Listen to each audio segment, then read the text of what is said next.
On October 29, 2018, Lion Air Flight 610 climbed into the sky above Jakarta and was gone 12 minutes later. All 189 people aboard died. 5 months after that, Ethiopian Airlines Flight 302 fell out of the sky in almost identical fashion. 346 more people dead.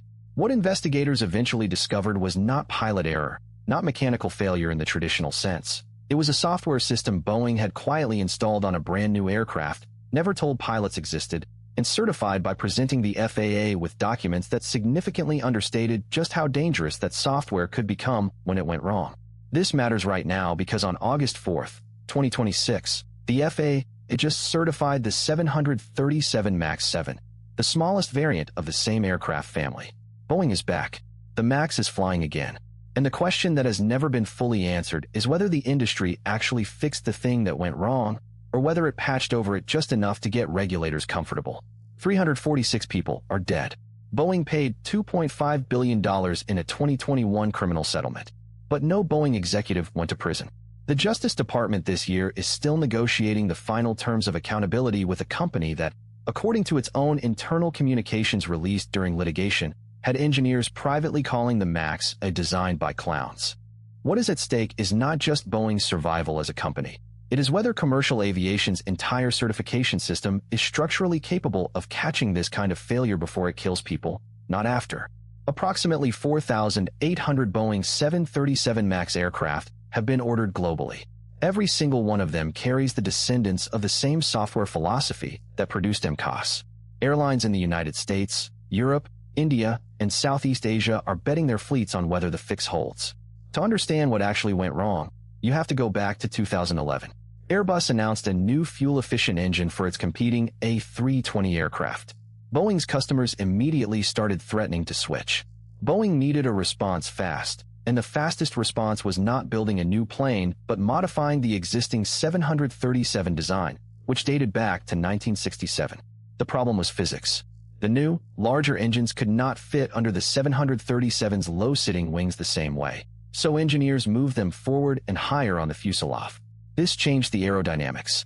At high angles of attack, the nose had a new tendency to pitch upward in a way the original 737 never did. Think of it like putting a massive sail on the front of a rowboat. The boat wants to tip in ways it never did before. Boeing's solution was software. A system called MCAS, the Maneuvering Characteristics Augmentation System, would automatically push the nose back down if sensors detected that dangerous pitch. Pilots were given half a page of documentation about it. Many received no training at all, because training would have required admitting the MAX handled differently from older 737s, which would have triggered expensive simulator requirements Boeing had promised airlines it could avoid. Here is what most people do not know about MCAS, and it is the detail that changes everything. In the original design submitted for FAA review, MCAS was limited to moving the horizontal stabilizer, the tail surface controlling pitch, by just 0.6 degrees. That is a small, manageable input. But Boeing's engineers later expanded MCAS authority to 2.5 degrees without fully re-evaluating the safety case. They also designed it to rely on a single angle of attack sensor, despite having two sensors on the aircraft. A single faulty sensor, therefore, could trigger the full system. On both fatal flights, that is exactly what happened. A damaged or malfunctioning sensor sent incorrect data. MCAS fired repeatedly, pushing the nose down each time pilots fought it back up, and the crews had roughly 10 seconds per cycle to recognize a failure mode that was not in their manuals. The Lion Air crew had 17 activations in the final 4 minutes. They never had a real chance. The comparison that clarifies this: imagine your car's automatic braking system activating at highway speed based on one sensor, with no warning light, no manual override listed in your handbook, and the ability to outpull you on the steering wheel. Understanding the actual mechanism of MCAS requires understanding what the software was sensing and what it was commanding. Angle of attack is the angle between the aircraft's nose direction and the actual direction of airflow hitting the wing. When that angle gets too steep, the wing stops generating lift, a stall. MCAS was designed to prevent that. When its single sensor reported a dangerously high angle, the software sent commands directly to the stabilizer trim motor, physically rotating the tail surface to push the nose down. The counterintuitive part is that this all happened through the same control system pilots use manually, but MCAS could command much larger inputs, much faster, than a pilot physically could using the manual trim wheel. Pilots trained to handle runaway trim were taught to cut the electric trim system entirely using two specific cutout switches. The problem was that cutting those switches also removed electric assistance from the trim wheel, making it extremely heavy to operate manually at high speeds. Aerodynamic forces on the stabilizer at 350 knots can require hundreds of pounds of force to overcome with a manual wheel.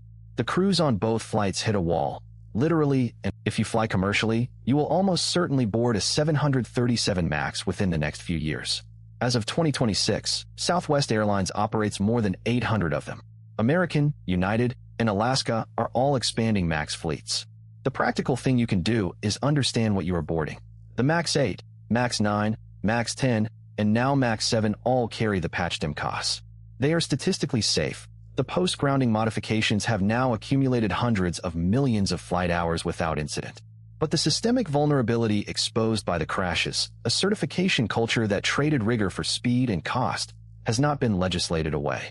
If you work in aerospace, aviation safety, or regulatory compliance, the lesson for your career is direct. The next version of this problem will involve AI systems far more complex than MCAS, making decisions far faster than any trim wheel can be manually overridden. The time to build the oversight framework is before those systems are in service, not after the second crash. The FAA certifying the MAX 7 this week is not a vindication of Boeing. It is a checkpoint.